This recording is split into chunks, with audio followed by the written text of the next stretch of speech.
Hello, good afternoon, everyone. Welcome to the GRIPS Forum. My name is Izumi Ono. I teach International Development Policy here at the National Graduate Institute for Policy Studies, GRIPS in Tokyo. So I will be serving a moderator today. We are very happy to welcome Ms. Rin Kobayashi as a guest speaker today. She is a visionary and passionate educator and manager committed to nurturing young global leaders. I am so grateful that she can join us today, sparing her super busy schedule. Ms. Rin Kobayashi co-founded ISAK, International School of Asia, Karuizawa, in 2014 as the first full boarding international high school in Japan, with a mission to foster transformational leaders who act as a catalyst for positive changes. Karuizawa is a location of the school. It's a beautiful, very popular the mountain resort in Nagano Prefecture. This is a place where both international and also Japanese students study intensively for 3 years together. In 2017, ISAK joined the network of schools engaged in a global movement called United World College, aims to make education a force to unite people, nations, and culture for peace and sustainable future. Today, we are living in a very turbulent age.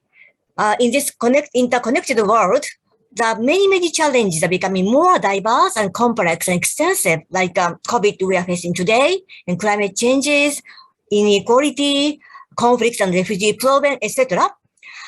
Although international community embrace sustainable development goals, SDG, there are a number of various factors such as rise in nationalism or division of ethnic division, power struggle, etc. that might hinder advancement of these goals. Rin Kobayashi is acting on the strong belief that the transformational leaders who harness the value of diversity are the key to the breakthrough. This is why she founded such an international high school. So let me briefly introduce her. After experiencing various corporate roles at a global investment bank and other institutions, including IT startup company and JBIC, Rin served the UNICEF in the Philippines, where she led the education project for street children. This, together with her own earlier overseas experiences, drove her to take action. She inspired and encouraged many people. For this reason, she has received a number of awards, such as Women of the Year 2015 by Nikkei Women and Management Award of the Year 2016 by Zaikai. And she has a bachelor's degree in development economics from University of Tokyo and also have a master's in international education policy analysis from Stanford University. So let's listen to her and learn features of ISAK and then what kind of vision she has and also what kind of teaching method does she adopt. What has been achieved so far and what are the challenges and also what she wants to do more in the future. So she will be talking today, be a catalyst for positive change, maybe 20 or 30 minutes or so. Then we will have a panel discussion, inviting GRIPS professor and students. And afterwards, we will have an open Q&A discussion with a wider audience. Just a few notes. Today's GRIPS forum will be slightly shorter. So we will be ending about maybe 5:40 or 45. And then presentation and discussion in this session will be on the record. Okay, so please enjoy her presentation. Let's welcome Rin-san.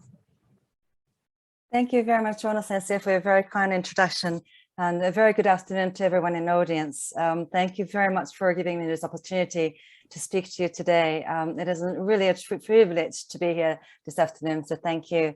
As Ono-sensei mentioned, I'd like for this session to be as interactive as possible. So instead of me talking the entire 60 minutes, I'd like to be very brief for about 20, well, maybe even 15 minutes. So if you can start preparing your questions, that'd be much appreciated. You can either raise your hand using this little hand button at the bottom or write in a Q&A chat.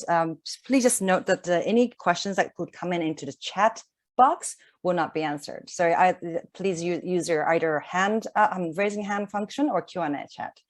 Great. So without further ado, let me begin with my slides. Can everyone see the slides? Yes, okay, we can see clearly. Yeah. Great. Thank you very much. Again, as Ono Sensei mentioned, our high school was founded in 2014 up in Karuizawa, Nagano Prefecture, and with a mission that goes, we empower each other to be transformational leaders who explore new frontiers and make a positive impact today and in the future. And when we talk about transformational leaders, there are three aspects of the education or qualities that we look for in our students, or we aim to nurture in our students. First one is using diversity as a strength. The second one is identifying what is most important to yourself and what is most needed by the society. And the third one is taking action in the face of discomfort, which I'm sure a lot of us are practicing today during this very unprecedented time. So going one by one, very quickly, when we talk about diversity, especially in education setting, when we talk about diversity, oftentimes we only look at the number of nationalities. We do have a lot of nationalities represented on our campus. So we have 200 students, nearly 200 students coming from 70 to, depending on an year, about 80 countries in the world. And what is more important is that we provide 70% of our student body with financial assistance. So when we talk about diversity, it is not about the national or geographic diversity alone, but we try to embrace socioeconomic backgrounds or even religious beliefs, or different historical beliefs, cultural differences, etc. Because we believe that trying to have the real true diversity from the world in our little campus teaches our students a meaning of a true diversity. Second one, again, is identifying what is most important and what is needed. But I don't think we have enough time to go into details for these topics. So if you have any question about our methodology or pedagogy, please raise your hand and ask me some questions. So basically what this does is we are trying to have our students ask two questions, what excites you the most and what the world needs from you the most. And we believe that the answers for those two questions meet. When the answers for those two questions meet, that's when you move the mountains. Third one is taking the action in the face of discomfort. And this is partly why we are located in the mountains, in the beautiful nature of Karuizawa in Nagano.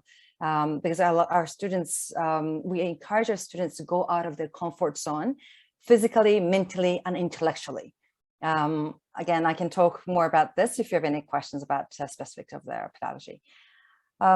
Because GRIPS obviously is for students who are interested in moving policies and reforms.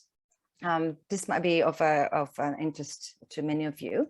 The reason why ISAK or UWC ISAK Japan has been sort of under the radar of many people, thankfully, is that we are the first international school that exists within the Japanese Ministry of Education system.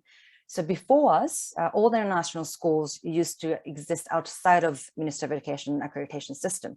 But we are the first high school that is fully international and globally operating, that is recognized as also Japanese high school.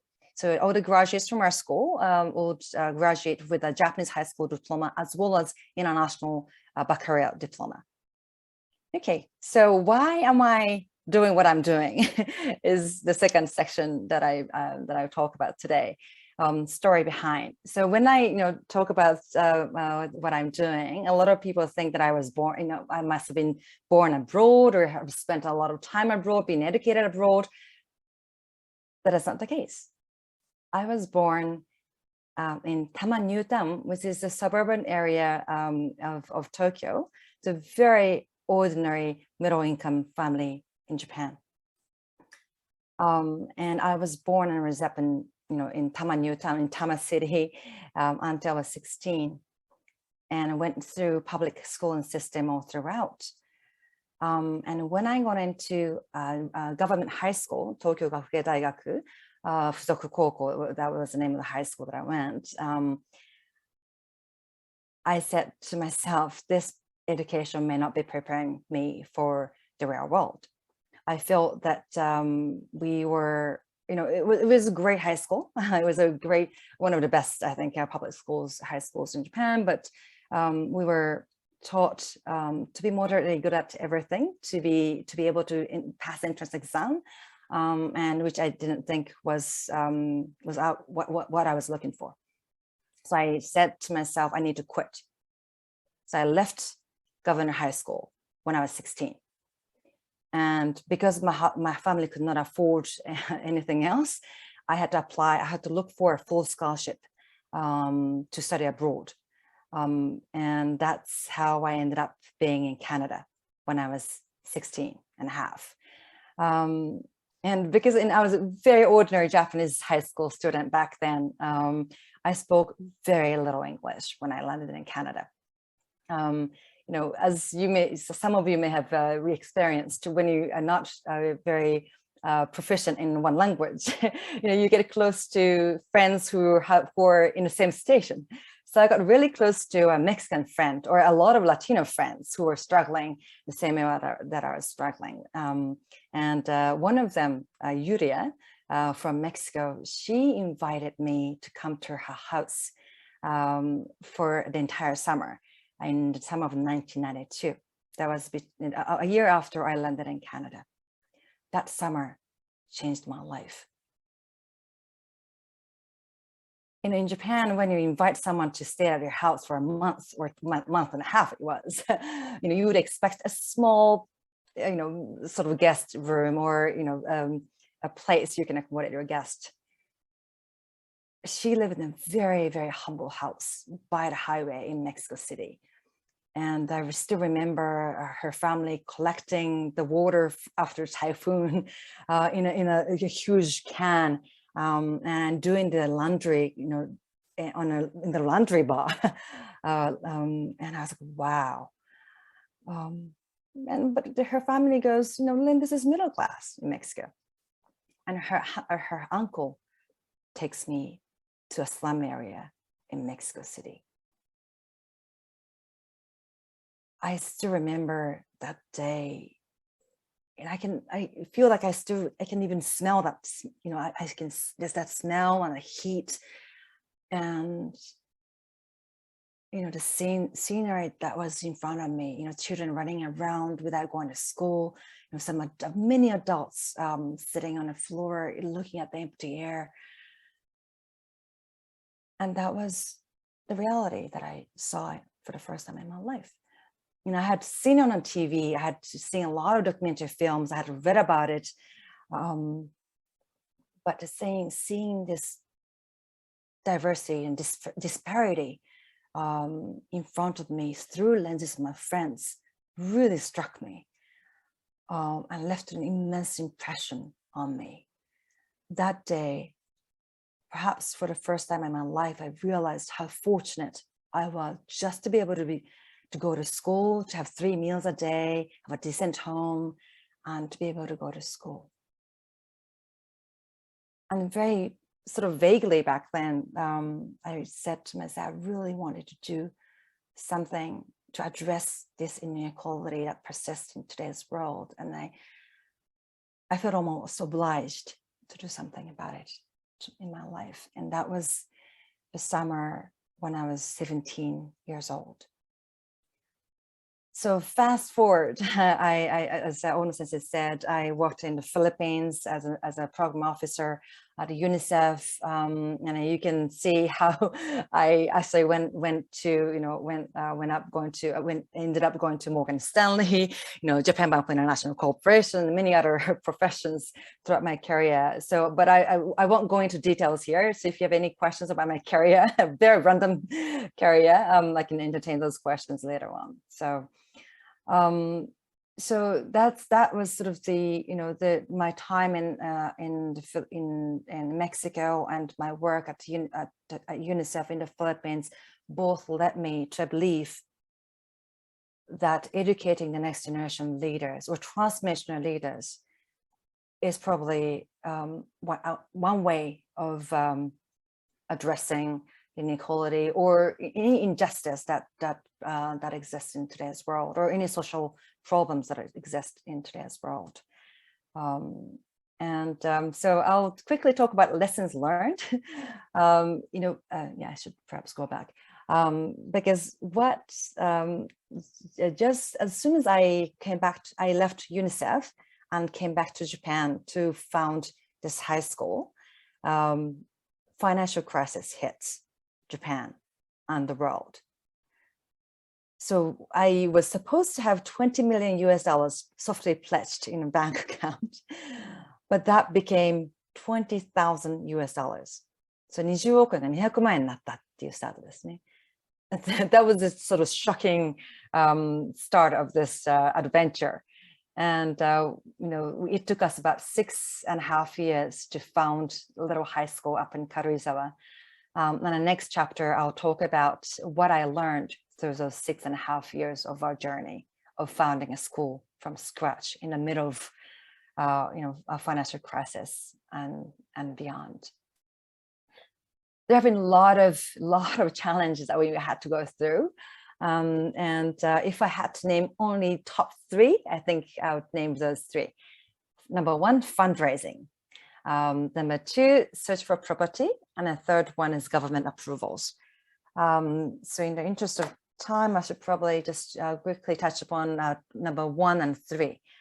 First one, as I said, our 20 million that was supposed to be ready for the project became $20,000 US.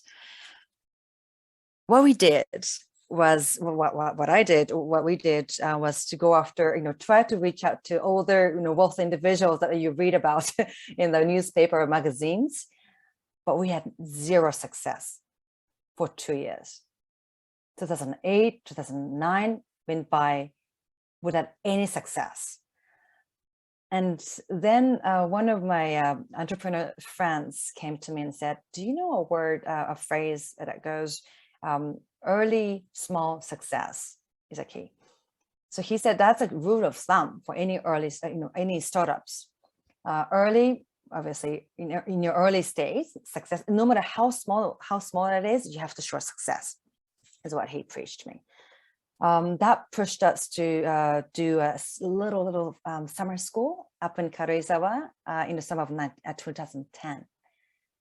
That became a big game changer. Because, like any, I think, policies or projects or businesses alike, talking about your ideal, your ideals or, your philosophy is very important, very easy. But to make that ideal or ideas or thoughts or philosophy or policies into practice successfully, that's a whole nother story. So in order for us to gain momentum, to get supporters, you have to show a small example or proof that demonstrates your capability, that you can actually deliver what you're preaching. So that's what we did for summer school. And he was right. That summer school changed a lot of things. First of all, one of the mothers of the first class, which was only 30 students for only 2 weeks, she came up to me and said, Len, my son changed so much only over the course of 2 weeks. And I heard your dream of making a school. And I can only imagine how impactful that would be for young people if it were for 3 years instead of 2 weeks. I can't donate you the 20 million you're looking for, but here's my $10,000 or 1000 yen in Japanese. I was like, wow. And instead of, what if instead of going after, looking for a billionaire who can donate 20 million, what if we collectively get together and, if you can find 100 individuals who can each contribute $10,000 per person, that can actually enable us to, that would enable us to found a school. So that's how we sort of shifted, completely shifted our strategy and said, okay, let's get 100 people who can donate 10,000 each. And interestingly, over the course of maybe 10 months, we were able to find 10 donors, accounting for $1 million total. I'm like, wow, we're almost done. I remember on March 3rd, on Hinamatsuri Day, in 2011, we got together with those 10 initial donors and said, if we can, each of us can bring about 10 additional donors each, we'll be done. We'll be 100. So in a matter of 3 days, we were able to get appointments with about 70 people who were willing to listen to me. 3 days later, Tohoku earthquake happened. March 11 hits or shakes Japan. And every single one of 70 appointments got canceled. On top of that, a lot of people, almost everyone we spoke with, were encouraging us to cancel our second summer school. Because of Fukushima, people were arguing that no foreigners would be willing to teach or learn in Japan. That's what we were told. However, we pushed through. We disclosed every single piece of the information that we had without claiming that Japan is safe, without claiming that Karuizawa is safe. We said, this is all we know. This is what the data says. You judge, you make a judgment. And no one withdrew. And we were able to hold our second summer school in July 2011. And that got broadcasted through multiple TV channels and magazines and newspapers because of the situation that we were in. And over the course of the 12 months that followed, we were able to get 100 founders who were eager to change Japan, who were eager to change Japan's youth, and educate them with youth from all around the world. And in 2012, we got the permission to open up a high school. This is what I usually speak about in public speaking engagement. But today, because of the audience, I would like to also touch upon the number 3, government approvals. This was another long journey for us, as you can imagine. We are the first a Japanese high school that operates in international calendar. When we said we want to open up in September, Minister of Education officials were, oh, that's impossible. Shigakuho, the Japanese private school law says, or Gakkoho in general, school law in general in Japan says, elementary school, junior high school, and high schools, not universities, but high school, up to high schools, we have to operate in April to March calendar. But I said, that wouldn't enable us to recruit students or faculty from around the world. So we sat down with the officials from Minister of Education, who helped us actually to brainstorm and come up with a sort of ultra C alternative. They said to me, Rin-san, if you look at Gakkoho very carefully, there's a clause that says Tanei Gakko, the credit-based high school system. So credit high school system allows schools to welcome enroll students at any point of time, and then as soon as they get all the credits, they can graduate at any point of the year.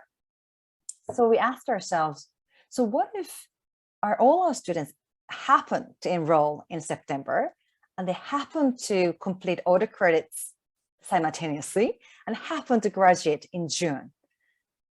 Is that illegal? And the answer was no.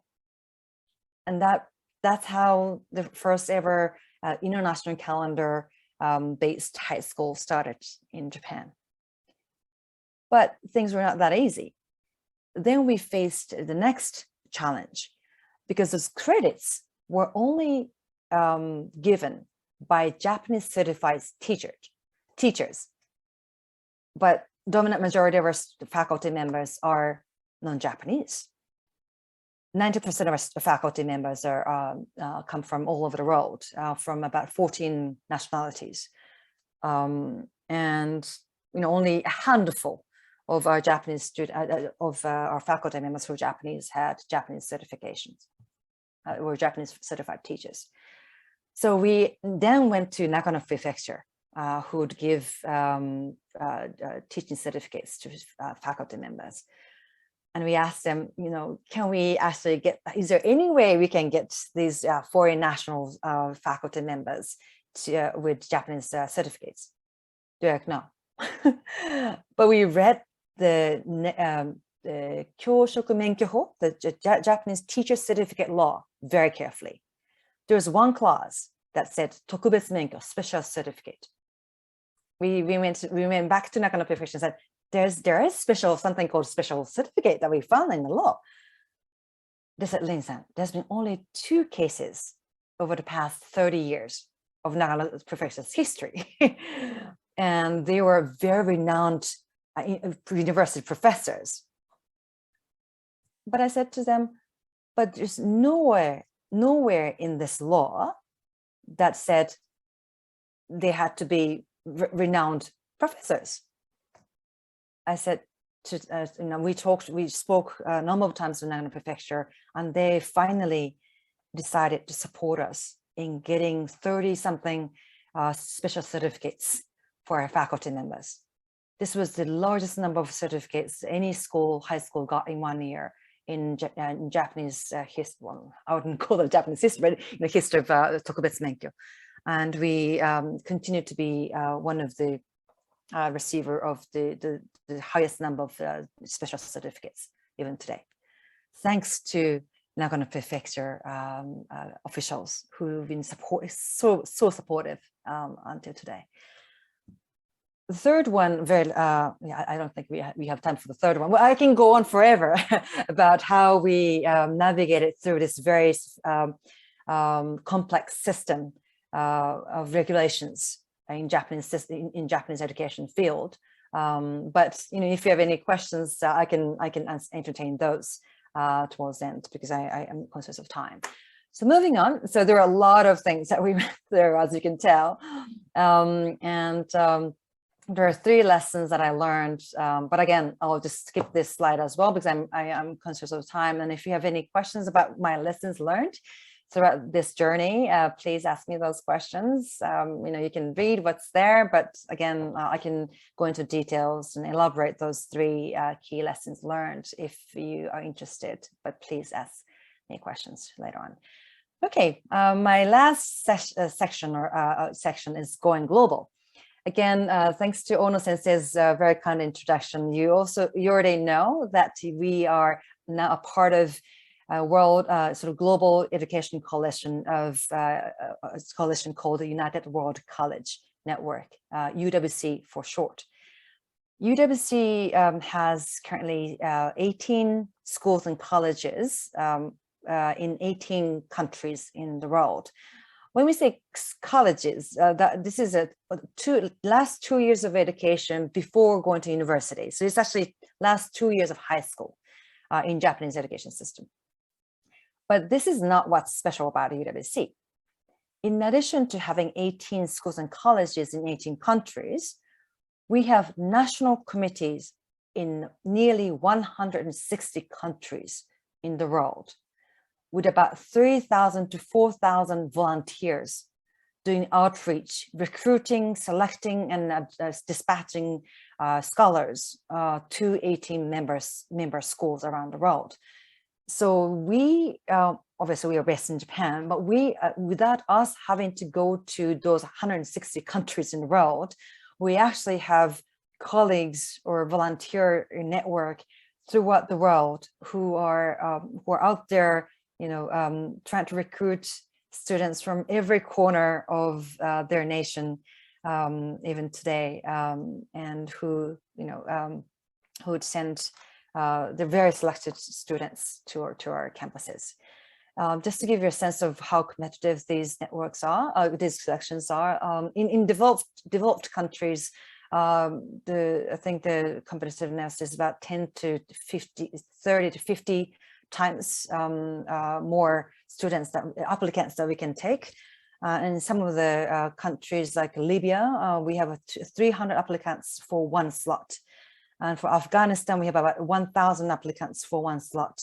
So our students come through extremely competitive selection process, ranging from tens to 30s, tens to up to 1,000 competition. And then I think my last slide is this one. So our challenge used to be for the entire UWC network is tertiary education, because as much as we try to offer very robust scholarship program for high school program, when they get accepted to universities, a lot of our students could not afford the education because of the rising tuition all around the world. However, about 20 years ago, a very generous philanthropist, or incredibly generous philanthropist, Mr. Shelby Davis, decided that he would support tertiary education scholarships to all UWC graduates, as long as they go to universities in the US. So about top 98 universities in the US are now partnership schools with the UWC movement through Davis United World College Scholars. So that's why half of our graduates actually end up going to the US with this scholarship. And I'd say for us, about 30% go to Canada, US, UK, Australia, or other English-speaking countries outside of the US. And the remaining 20, the rest of the world, including Japan. Yeah, so I know my time is almost up. I promised that I will end at 5:15. So I have a 3 minutes left. So I'll end my short presentation with the quote that I really come to appreciate throughout my journey. This one is from the French philosopher Alain, that goes, "Pessimism comes from our feelings, optimism from our will." Especially during this pandemic, or even beyond pandemic, there are a lot. If you look at around the world, or if you look at the macroeconomics or demographic of Japan, or your personal situation, there must be a lot of challenges, and there must be a lot of things that you can easily be pessimistic about. But that's only your feeling, is what he's saying. Because the future is something that we create. And if we can strongly believe in that, we can and should take an action.